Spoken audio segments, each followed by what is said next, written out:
سرکار نے جب یہ بات سنی دوسری بات پوچھی، مولا وہ نیکوکاروں کے لیے کیا حکم ہے؟ میرے خالق و مالک نے فرمایا انہیں ڈر سنائیے، خوف زدہ کیجئے، ان کے امام کو ہلائیے اور بتلائیے کہ امام پر،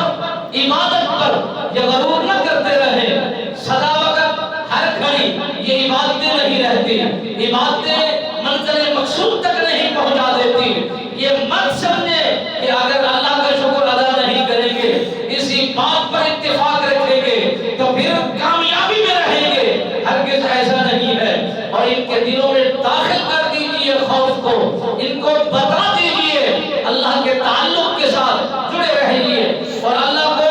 حمد کرنے میں پسند کیجئے، عبادت کے اندر اس کے ساتھ تعلق کو بڑھائیے،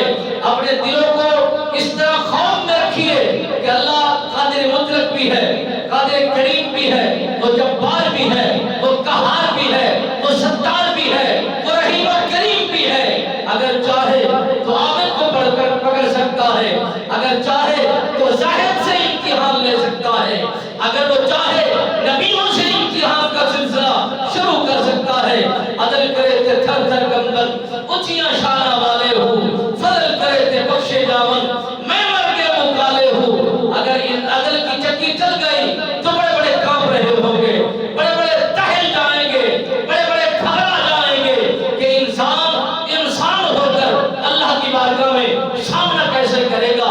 اور وہ ابلیس جو انسانوں کو راہ راست سے ہٹانے کے چکر میں رہتا ہے، میرے نبی رحمت سرکار نے فرمایا اس ملعون کی چال سے اللہ کی بارگاہ میں فریاد کیا کرو کہ مولا اس ملعون کی چال سے ہمیں محفوظ فرمائیے، اس کے مکر و فریب سے ہمیں محفوظ فرمائیے۔ جب تک انسان طلب نہیں کرتا